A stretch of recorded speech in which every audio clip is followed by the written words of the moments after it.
Go ahead. All right, good morning, everyone, or good afternoon, depending on where you're located, and welcome to our next ICPHSO webinar. I'm Chris Harvey, incoming president and the 2026 Annual Symposium Planning Chair. Today's session is on compliance programs. So just a reminder, the audience line should be muted. If you find that you're not muted, please mute and turn your camera off. And then we encourage you to ask questions in the Q&A module that we'll monitor and look to address towards the end of the webinar. Also a reminder, today's session is being recorded. So at the last annual symposium, which was in February, a great session occurred on effective compliance programs, and there was a lot of great insight and dialogue. It really underscored a clear takeaway. Every consumer product organization should embed the core components of a strong compliance framework into their operations. So this same panel is back to share more insights and expertise related to that. Before I hand things over to Julie, I did want to remind the audience that we do have some big events that are upcoming. So the international event is October 14th and 15th in London, and that'll be directly followed by Electrical Safety First Conference, which is the next day on the 16th in the same conference area. The agenda for ICPHSO's International should come out next month, so be on the lookout for that. And then coming in February, we'll be hosting our 33rd Annual Symposium, which will be back in Orlando. The call for proposals for that opens up this coming Monday, so August 4th. So now's really the time to start to brainstorm and think about any sessions you may want to submit. We are already planning some dynamic new features and some exciting keynote speakers, so you don't want to miss out on that. So with that, I'll hand things over to Julie to introduce the speakers.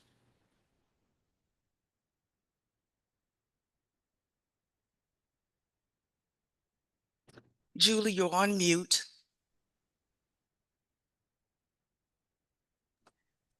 Thank you. Thanks, Chris. Thanks, everybody, for having us. As Chris said, my name's Julie Park. I'm a partner at Morrison Forster, and we're super excited to bring you this panel today with a variety of perspectives.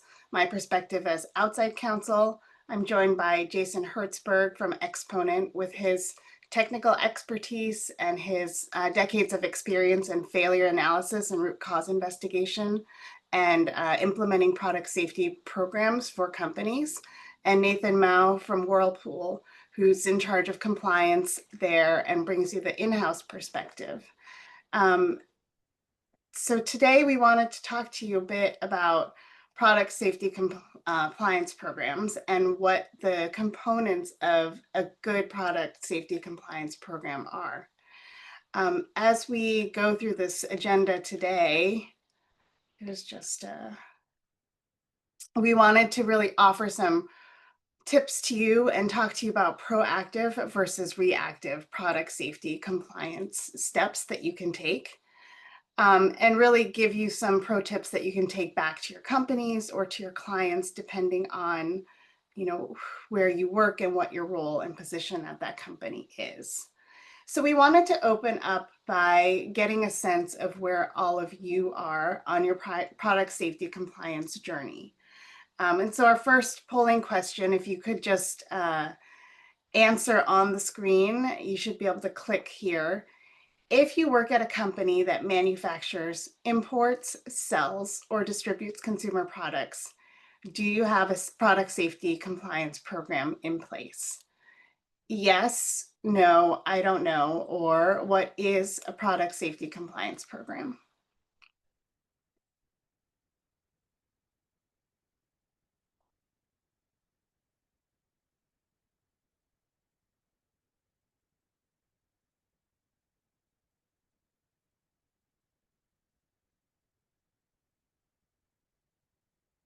So as we wait for results to come in, Annette, are we going to be able to see those on the screen? Yes, the results are still coming in. Did you want to freeze it here and show the results? Let's give it another few seconds. Okay.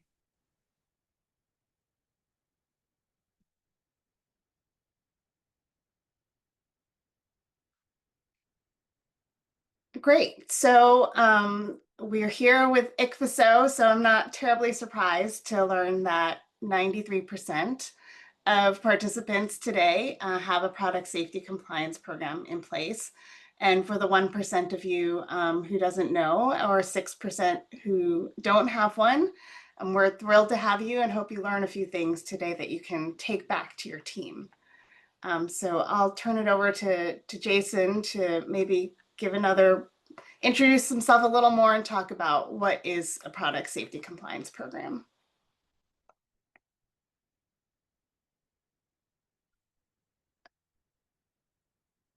Annette, can you unmute Jason, please? I felt like I was trapped. I think Nathan's going to need the same thing.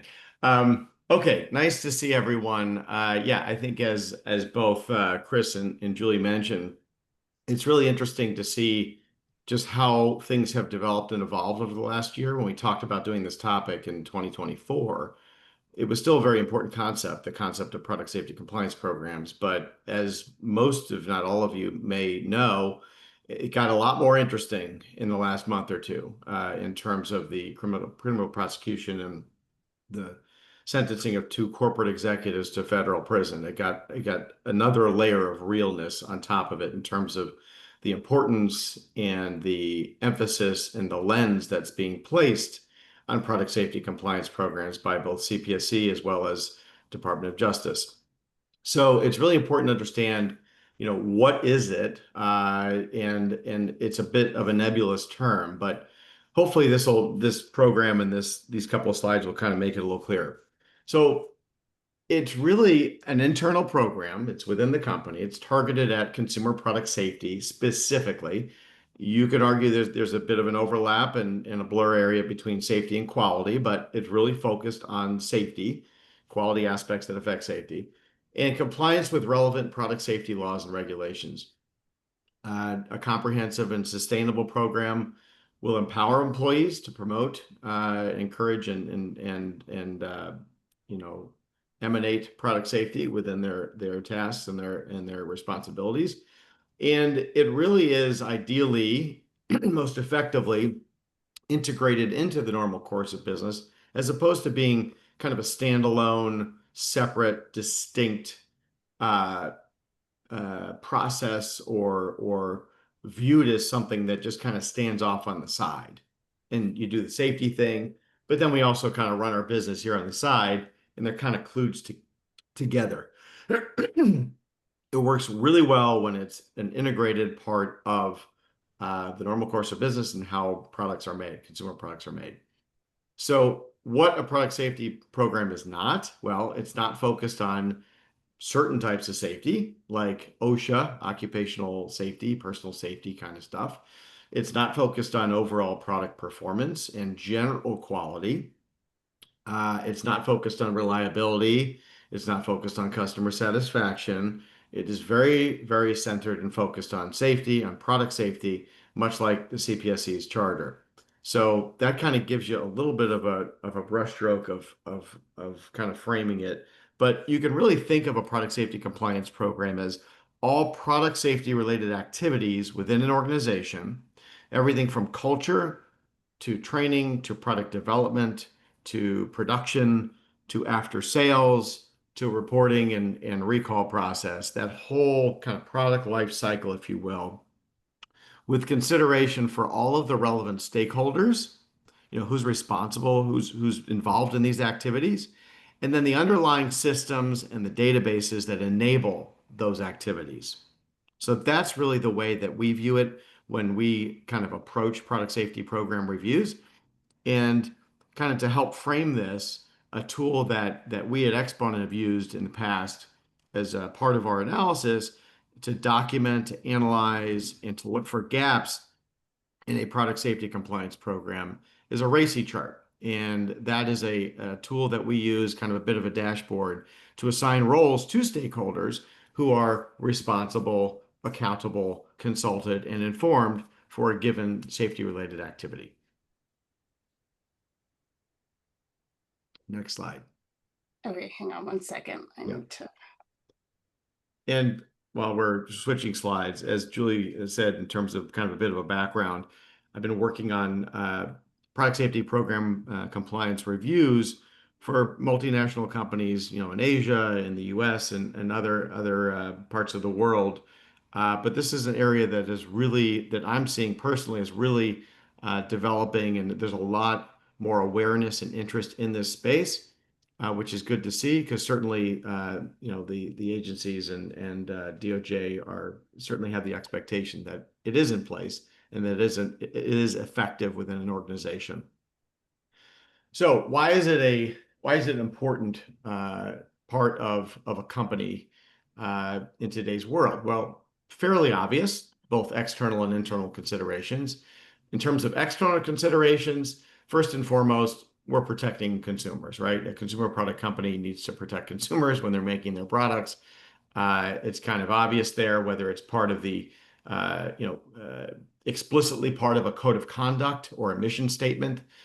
Protecting consumers is clearly a big deal. Managing regulatory and litigation risk, obviously that's a huge, hot button from the standpoint of corporate risk as well as financial implications, of course. And then also protecting the company's brand and the company's reputation. You certainly are not going to be able to sell very many of your products if you lose that, if you're not positioned in the mind as being a good, safe company and a good corporate citizen. So that's obviously a very important consideration as well. In terms of internal considerations, the first bullet item listed here, facilitating decision making, that's huge, right? It's huge because, as I've seen firsthand, perceived delays in decision making can have potentially dramatic consequences, both from a civil penalty standpoint as well as I mentioned before, criminal exposure. So that facilitation of appropriate, reasonable decision making when you're talking about potential substantial product hazards and reporting potential safety issues to CPSC, having an effective product safety compliance program will certainly help in that regard. And allowing you to anticipate and manage emerging risks and trends and patterns that you see so you can get ahead of things quicker, so you can limit potential populations and make informed decisions quicker. Next slide. Sorry, switching back and forth here. Give me one sec. Sure. Okay, while Julie's pulling up the next slide, I'll jump in here. I've met some of you and surely we'll meet others, but thanks for joining the webinar today. I'm Nate Mao. I lead the product safety organization at Whirlpool Corporation, manufacturer of home appliances. You may be familiar with brands, probably in many or most of your homes, brands like Whirlpool, Maytag, Genair, KitchenAid, and Syncerator brands. So I'm pleased to be with you and share some things from a manufacturer's perspective. I'm conscious that on the call we have retailers, we have regulators, we have law firms, manufacturers, many different stakeholders. So it's good to get broad perspectives. I'll be speaking from a manufacturing perspective. Jason did his very best to define what a compliance program is, but I think those of you that are working in that area, sometimes it actually is challenging to put into practice what a compliance program is. And so one thing that we recommend and we do is trying to put boundaries around what it. Oh, we just lost Nate's golden nugget. Particularly so the work can be well organized and accountability for each section can be established for different leaders within your companies. From a manufacturer's perspective, and I think probably works as well from a retailer's perspective, is to separate it between proactive and reactive components of the system. Proactive meaning essentially preventing product safety risks from being born, right, from reaching consumers. And so from a manufacturer's perspective, that's things like, setting the right design requirements. It's doing the right design work, doing the right testing in your labs, right validation work, having the right controls in place in your manufacturing environment, having a strong supplier quality program, and all these things where product safety is understood and it's recognized and it's integrated well into the work. On the reactive side, that is, as quickly as you can as a manufacturer, retailer, and other stakeholders, I'm sure, as quickly as you can, identifying the first whiff of a potential hazard. The earlier that it can be identified, the fewer units that you would send to your consumers. Taking swift action, as Jason was mentioning earlier, is critical for the first reason of protecting our consumers. Secondly, complying with reporting regulations. Importantly, it's important in the reactive process to learn. There's a quote many of you have heard from Henry Ford, I'm sure. He said, "Failure is simply the opportunity to begin again, this time more intelligently," right? So we have to recognize failures when they happen. We have to recognize mistakes or gaps in our processes in our compliance program, so that going forward that can be resolved. And that thing that happened will never ever happen again. We need to give ourselves permission to learn and permission to get better every day. So today we're going to walk through various elements of compliance programs, and hopefully you'll see that it's really important to organize the work. One pro tip I would offer is make it visual. Sometimes we organize our work with words written down, and those are critical to have procedures and policies. But it's my view that you have to make it visual. Create a visual map of your work. Could be a process map, a value stream map, whatever tool your company chooses to use, but make it visual so that you can see how the work flows, how the information flows, ultimately to be really successful to protect consumers. So next slide. Great. So one of the proactive product safety compliance features that we wanted to talk about today is culture. And you may wonder, what place does culture have when you're talking about product safety? But what we really want to talk about here is setting the stage for a company's ability to follow its own product safety compliance program. And when the company has a defined culture, it's easier for executives and employees alike to know what the right decision for the company is. Nate talked about the importance of acting swiftly, and it's really hard to act swiftly when you have to go through multiple layers of approvals and questions and asking people, what is the right decision for the company here? But if there is a culture of product safety and everybody is figuratively rowing in the same direction, it's much easier to know what those decisions are and to get them approved swiftly and to really take quick action. And so, it's really important for people to know what they're doing when it comes to both proactive and reactive safety components. And it's really important to promote a culture of safety at all levels. Jason alluded earlier to some of the criminal prosecutions and sentencing that we've been seeing when it comes to product safety compliance. And culture is one of the things that the Department of Justice is looking at. Is the company saying one thing, but then really looking the other way if people are taking shortcuts? Or is it that there is a pervasive culture of safety where everybody is encouraged to follow the product safety compliance program, and there are real consequences for people who stray from that or who don't follow the right processes and protocols. And so really setting the tone both at the leadership level and at the employee level is critical. Senior management has to demonstrate a commitment to safety and set the tone for the entire organization. And on the employee side, it's important to involve employees in safety committees and encourage them to contribute their own ideas for improving safety practices. Employee engagement can really lead to better identification of potential hazards and more effective implementation of safety measures. And encouraging a culture of safety can make employees feel comfortable reporting concerns without fear of retaliation. And this sort of anonymous reporting and ability to report issues is another key feature that the Department of Justice is looking at when evaluating companies' safety, product safety compliance programs. And so continuing to promote this culture, providing training and education on safety and compliance to instill this culture throughout really will help companies set the stage for implementing and following their own product safety compliance programs.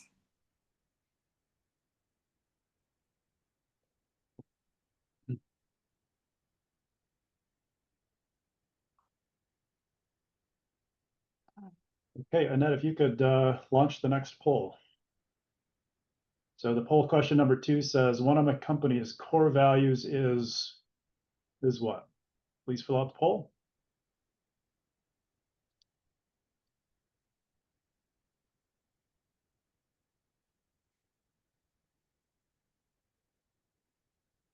Okay, well, Annette, let's go ahead and show those results. Thanks everybody for filling out the poll.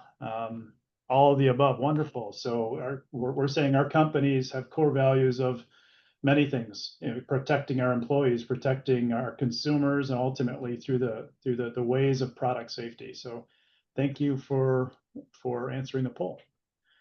Okay, so as we move from culture, we'll move to the next slide. We're here talking about consumer products. And of course, naturally for a product before a product gets to a consumer's home, it has to be developed and designed and validated. And so having strong culture and product development is critical on the proactive side of product safety. Sometimes when I come into work, I realize that, you know, I have thousands of colleagues in manufacturing and thousands in product design and development. Every one of them could make a decision still today during this webinar, you know, that could impact product safety.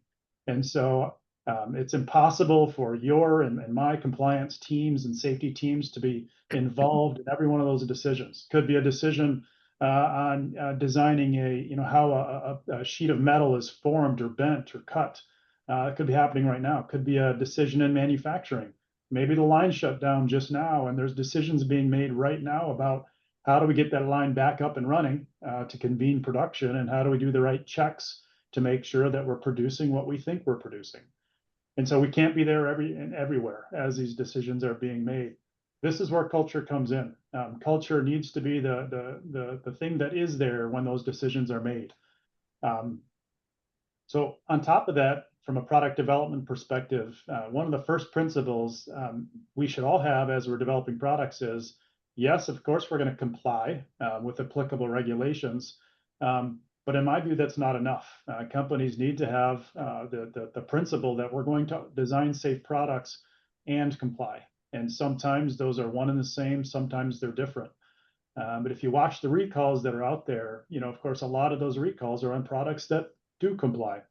And so, you know, there's a good need for all of us and all of our companies to be thinking about, you know, what do we need to do in addition to complying with the relevant requirements.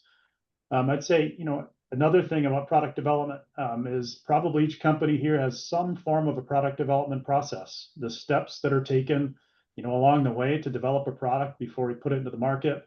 Probably we're familiar with tools like the Design FMEA. That's where we're identifying potential quality issues, potential safety issues, taking the right actions to make sure that we address each of those in the right way.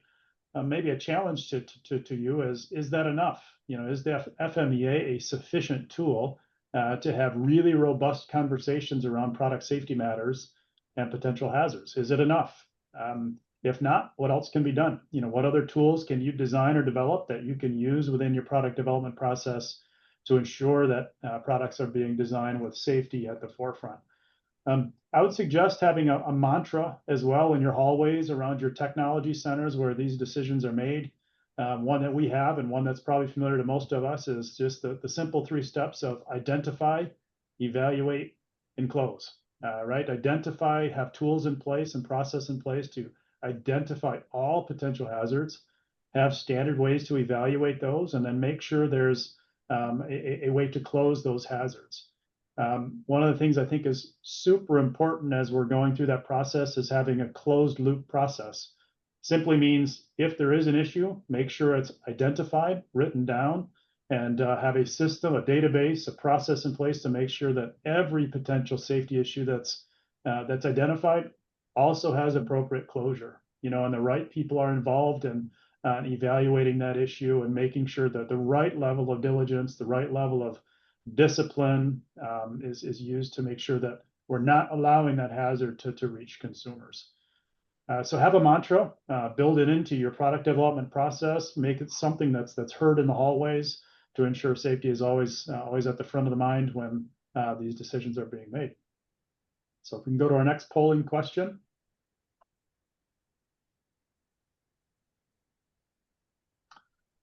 Thank you. The polling question says, my company has a training program for ensuring compliance with regulatory reporting obligations as it relates to product safety. So please answer that. Answer is yes, it's required for all employees. Yes, just for some. No, but I really know we need to have one. And then lastly, no, and I don't think it's needed at our company. So go ahead and answer that. Jason, I'll turn to you. Okay, well, right on cue, my landscapers have arrived, so hopefully the filtering system will work properly. Wait till we get to the next slide here. So, I mean, as Nate said, you basically, if you're a consumer product company, you're actually developing a consumer product, and guess what? You kind of have to make it too. So we'll talk about production related aspects and activities in a second here. Looks like we got a good mix of A, B, and C here. So yeah, actually 28%. No, but I realize we should start one. So that's certainly interesting. And yeah, the types of, the involvement that we've had, I can speak personally. There's definitely a range of detail and specificity that I've seen personally with companies in terms of training. Clearly, there are all sorts of types of training to do your job, and then there's more subtle training in terms of awareness of how the CPSC works, what the CPSA is, types of requirements, things to look for, and some guidance there. So certainly, I think there's a lot more work that many companies can do in terms of kind of having a training modules that focus specifically on product safety to complement other training that they may have in the organization. Okay, so I think we are moving to production. There we go. Okay, so production. So there are many product safety related activities that would fall under production that I've seen firsthand and help companies with in terms of optimizing. You have, I mean, some basic kind of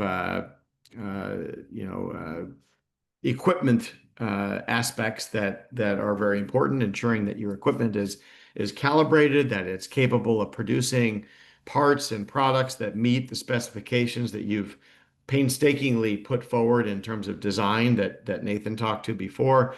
It's one thing to design it to meet certain specs, but you have to actually make it with the equipment that you have and check things to make sure that you are making what you think you're making. So from an equipment and a production standpoint, in a production environment, that's very important. First article inspection, also known as FAI, that's a very important aspect in terms of production.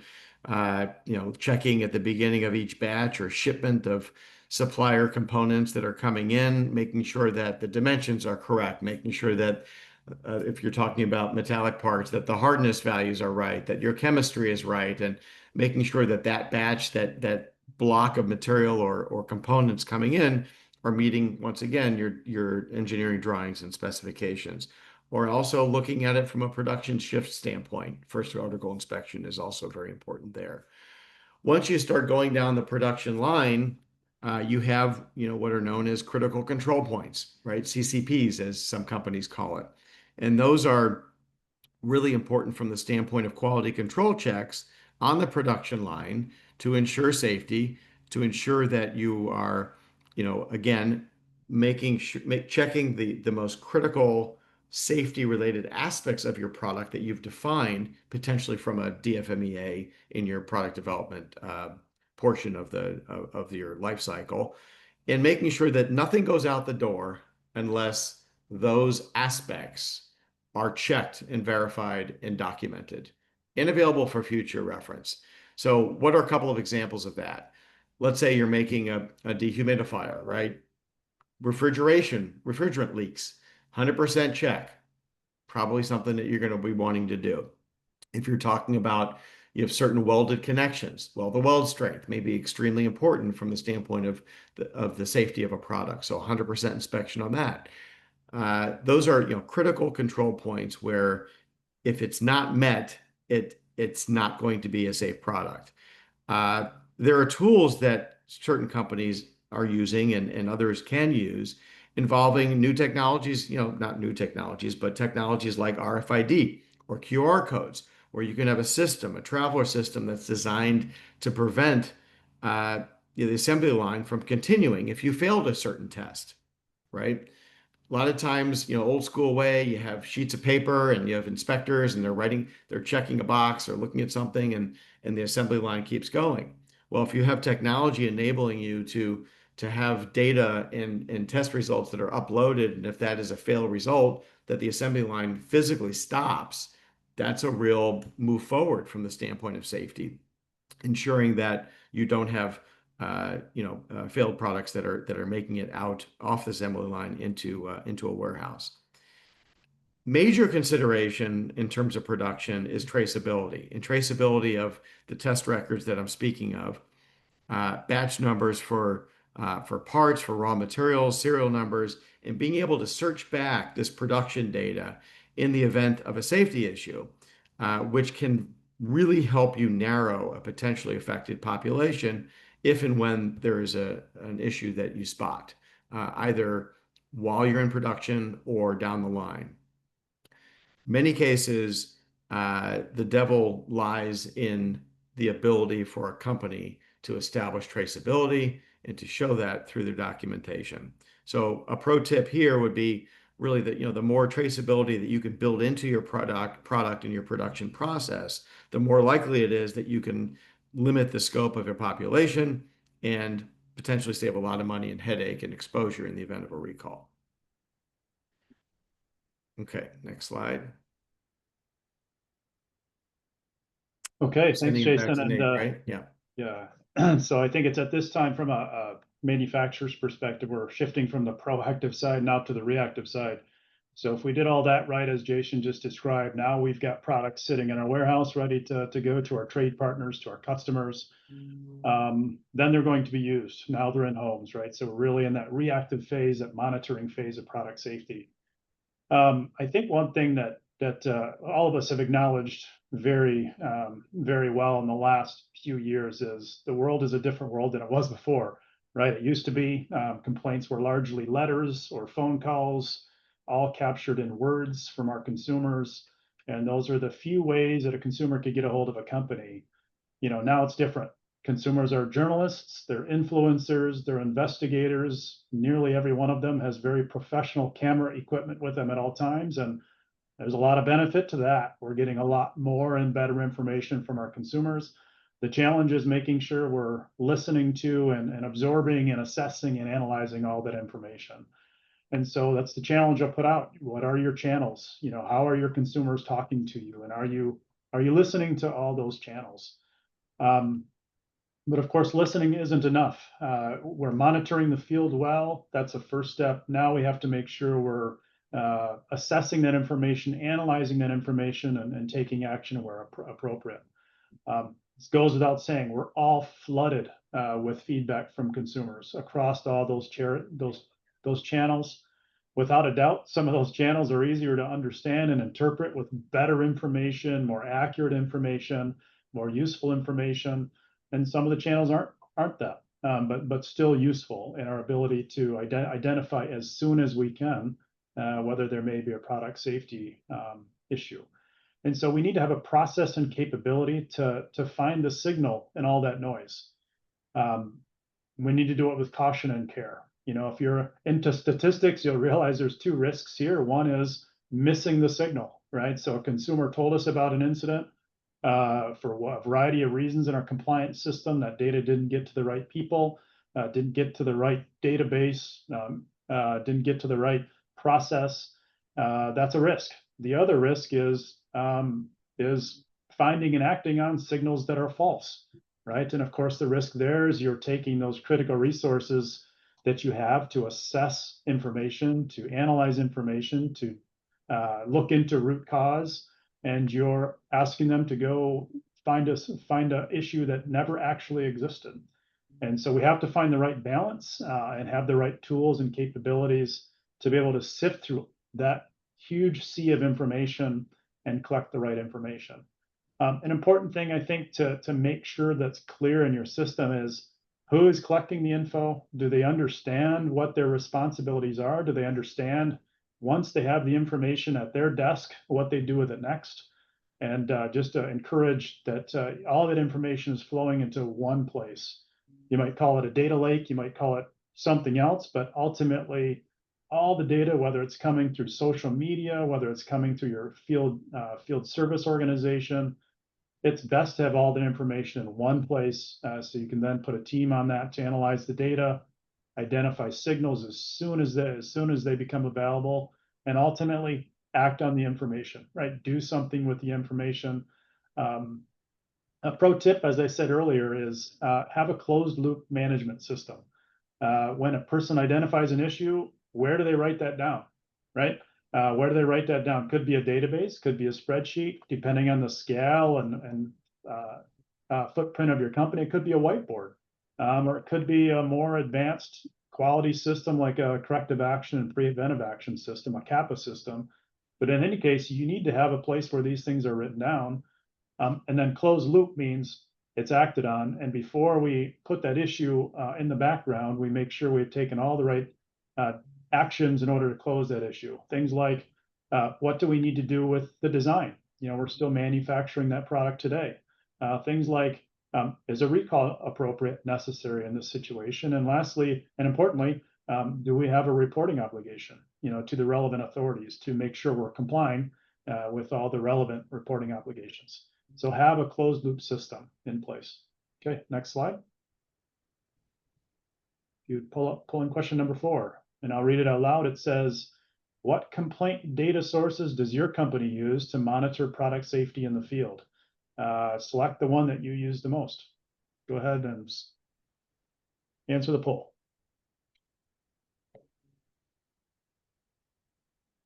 Okay, and Annette, if you want to pull those results up.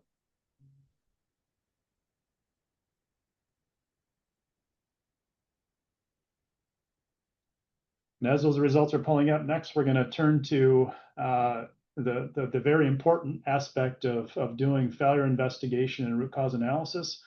But first, it looks like most people still have the primary data sources as phone calls and emails to customer service. Many of you are saying some of the above, some all of the above. It's important. I think this list is probably the primary sources of information and feedback from your customers, but certainly is not all. There are others. So it's good to see we're looking across the board on all the information sources. Jason. Okay. Thanks, Nate. So yeah, so this is where I live most of my days, failure analysis, root cause world. As I've always said, I mean, I have a lot of sayings. You can't control what you don't understand. So you really need to get to the bottom and figure out what the underlying root cause and failure mechanism is to be able to understand, you know, how to deal with it. And there therefore are many safety-related activities that fall under this category once you have identified that a potential safety issue or trend exists that's troubling to you. So one thing is certainly gathering as much information as possible from the customer, including most importantly, you know, the incident unit for laboratory analysis and pictures of the incident location. So any attorney or person in a company that's worked with me through the years knows that basically the first question I'll ask when I get called to do a failure analysis investigation is, do you have incident units? Can you get incident units? That's gold to someone like me. So that's number one. Also, you know, analyzing internal, external test reports in the file, looking at and revisiting assumptions that were made, maybe during the design failure modes and effects analysis, you know, work that was done. A lot of times when you're developing new products, you make certain assumptions. Sometimes those assumptions may just be wrong from the standpoint of either the probability of something happening or the severity of something happening, or frankly, just, you know, human factors, aspects of how people are going to use these products. You know, when sometimes companies can be way off and it's not necessarily their fault for missing bizarre things in this world that we're in with TikTok and all sorts of ways of people coming up with crazy ways to use our consumer products. But that's another step in the process here in terms of another activity in terms of the failure analysis umbrella. Going ahead and moving forward to kind of lab testing and analysis, I mean, that's a very important aspect and activity involving exemplar products. These are products that maybe are unused that you can basically test and evaluate and look at and try to recreate failures and determine potential consequences and potential scope. Obviously, testing and evaluating and analyzing incident units is super important as well. If you're authorized to do that from a spoliation standpoint, there can be limitations. But as far as the incident units, even if you can't do something destructive in nature, there are a lot of things that you can do in terms of examining the product from a mechanical damage standpoint, failed components, how those components, what those fracture surfaces look like, give you a sense of what the failure mode might be, looking at thermal damage patterns, being able to track back where there might be a hotspot on a printed circuit board, for example, or another component, electrical measurements that you can take to determine functionality and whatnot. All sorts of things you can do when it comes to batteries and energy storage, looking at, whether it's radiography or CT scans to look at the inner workings of batteries, looking at battery management systems to see how those play into a potential failure. So there are a lot of aspects and information and data that you can gather by looking at incident units if they are available. Obviously, depending on the degree of damage, for example, thermal damage to an incident unit, you can, if you have damage that has not progressed to a great degree, you can typically get more information out of a product than if it's just comes to you in a charred mess in a hefty bag, for example, which often happens. So those are different tasks and different activities that are really important to have as part of an engineering team, is whether it's the quality assurance group or a specific dedicated portion of an engineering department with input from people from product design as well as quality control, for example, quality assurance, and people who are well versed in how the product is designed and be able to look at the product and how it performs from some of these analyses to be able to make informed decisions and come up with hypotheses as part of the scientific method. Obviously, some of this testing and analysis can be very complicated when you're dealing with multidisciplinary problems, when you're dealing with batteries, when you're dealing with electronics, when you're dealing with certain types of new novel designs and products that are out there. Sensors, you can run into some real issues where you can get over your head pretty quickly. And in that regard, having as part of your process, as part of your program, a method and resources that exist if you are in over your head or you're dealing with time constraints or people constraints, to be able to bring in additional technical expertise to be able to help you figure out, get to the bottom of something so you can act quicker. And those resources can, of course, be consulting firms like Exponent and others. But also can be test labs and other entities that can really help you get over the hump in terms of avoiding delays in getting to the, as I mentioned before, to the decision-making aspect of things. So a pro tip here would be really formalizing the process of requesting information that is relevant to customers in frequently asked questions, fact sheets, being able to try to get up front in terms of getting all the relevant information up front, incentivizing the return of incident products. If you're having a hard time getting products back, there are tricks and things that you can do to show corporate due diligence in the way of, gift cards or bounties or replacements, of an upgraded model, for example. But doing that really shows if you're asked or questioned by a regulator later on, saying, look, we did everything in our power to get these products back, to be able to analyze them, as opposed to, oh, okay, I'm going to call my customer 3 months later and ask them if they still have that thing that they sent a picture of where it's all burned up. That's not the greatest. It's not a good look from the standpoint of really showing good corporate due diligence. So I think that offering those incentives and then also documenting the customer interactions that you have. I tried them on this date.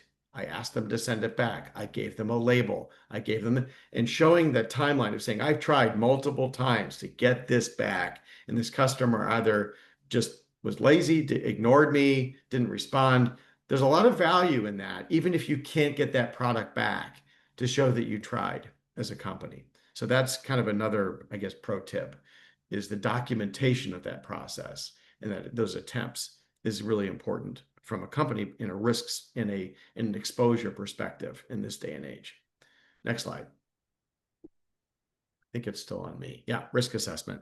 So the natural flow of things is, now that you figured out failure mode, root cause, the next step is really to try to assess the overall risk, right? You may have decided that you have a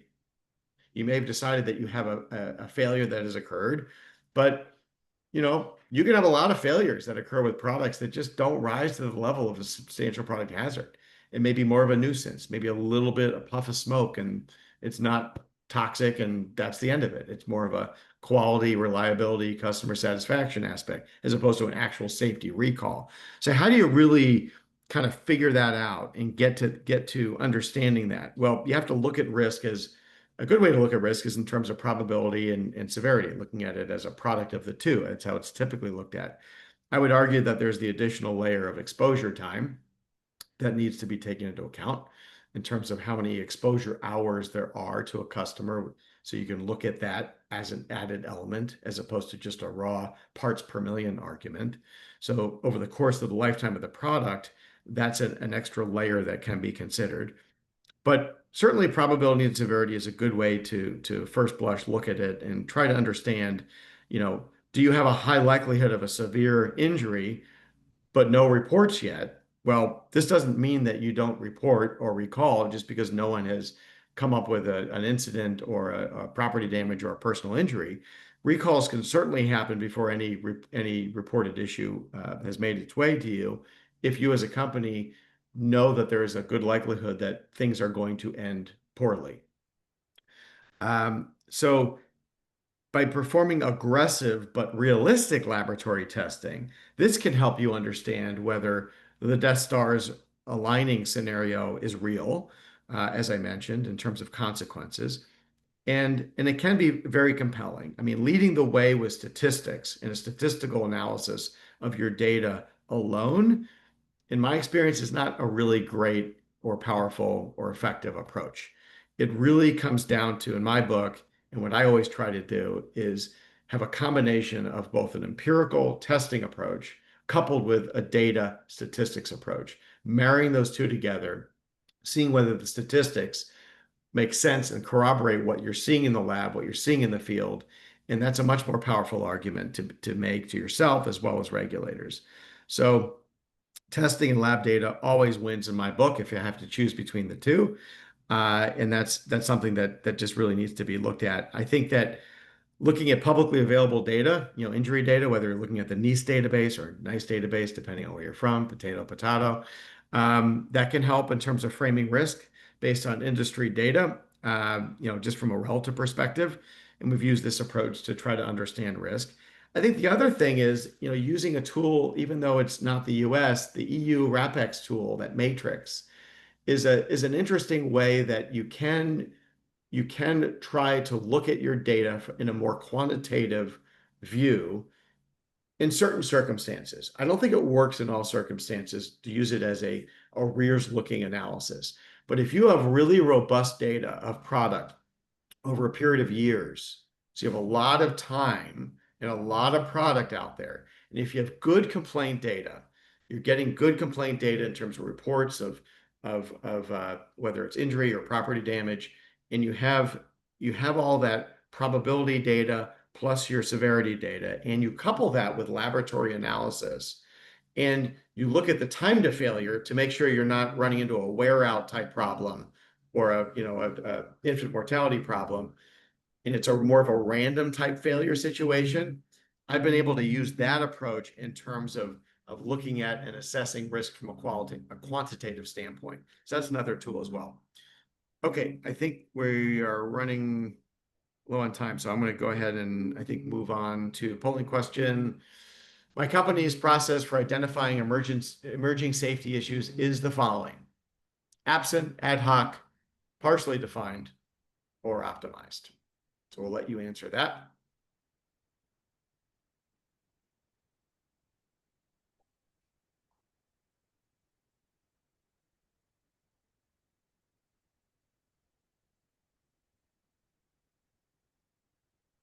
Okay. We can show results.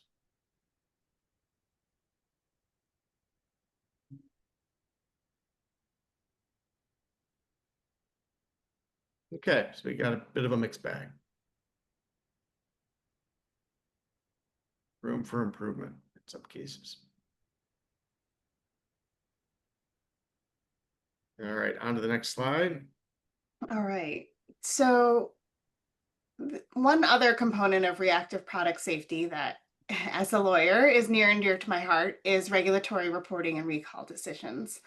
And we wanted to kick this off with one more polling question. So if you could put up poll number 6. When are manufacturers, importers, distributors, and retailers obligated to report to CPSC? So if you could click.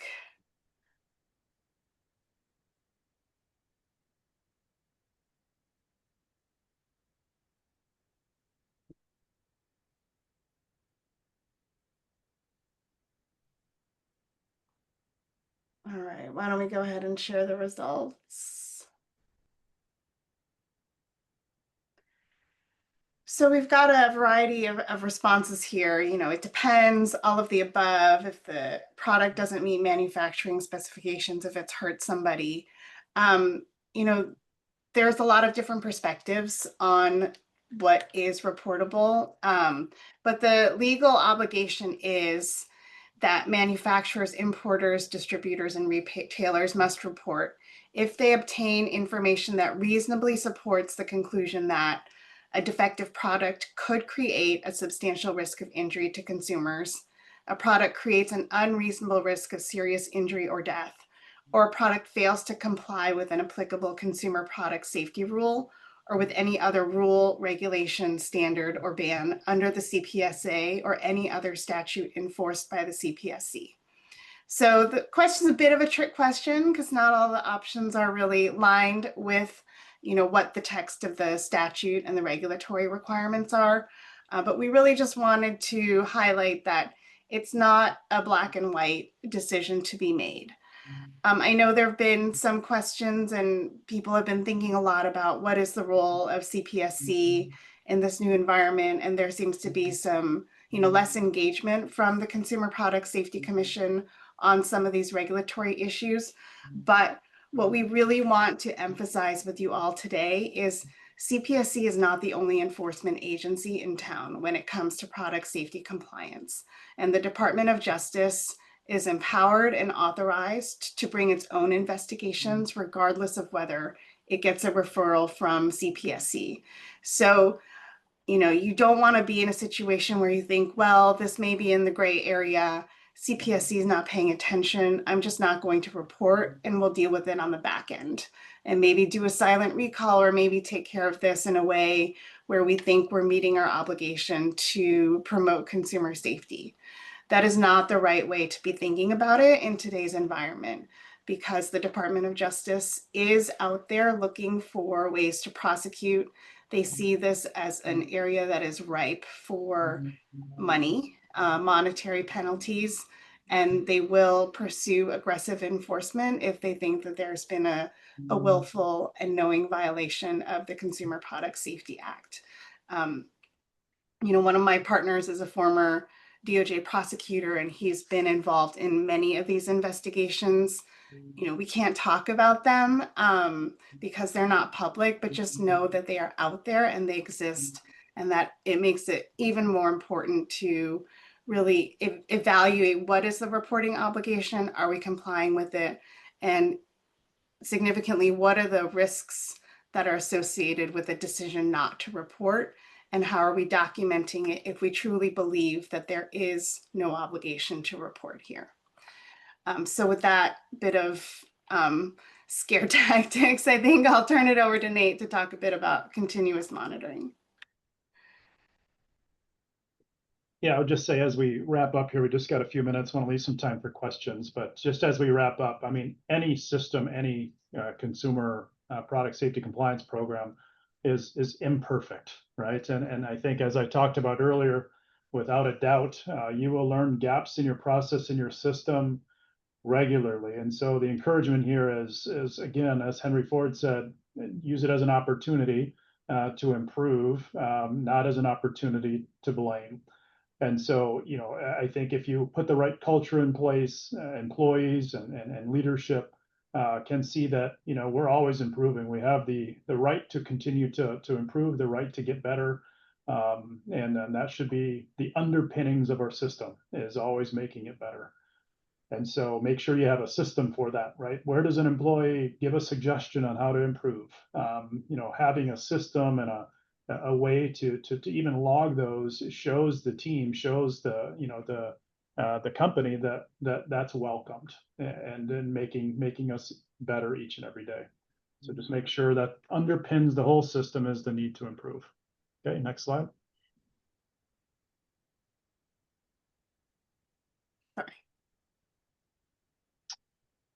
Polling question says, how does your company incorporate lessons learned into future product designs? Verbal input from staff during product development and risk assessments, documented input on demand or as a required step. Go ahead and fill that out, and we'll show some results in just a moment, and then we'll move to a short Q&A session. Okay, Annette, if you show those results. Good. So again, a good mix of ways to make improvements. Thank you. If we go to the next slide. Back to you, Julie. Yeah, I do want to leave time for questions. So, we just wanted to give you a quick overview of the DOJ guidance on compliance programs, which will make these materials available, and you can click on the link and review this guidance yourself. But the three fundamental questions really are, is the program well designed? Is it adequately resourced? And does it work in practice? So these are all things that we've touched upon today, and I encourage you to go and read this and see how you can incorporate it into your own compliance programs. And then, we just wanted to leave you with a few tips that you could do next week to improve your product safety compliance program, depending on who you are at your company, what role you have, and what kind of authority you might have to make changes in your own organization. So we hope that this was helpful, and if there are any questions, please put them in the Q&A, and we're happy to address them. I think our contact information is probably available somewhere as well if you have questions. Yes, it's on the last slide. So if there's something we didn't answer, or you prefer to take it offline, please don't hesitate to reach out to any of us.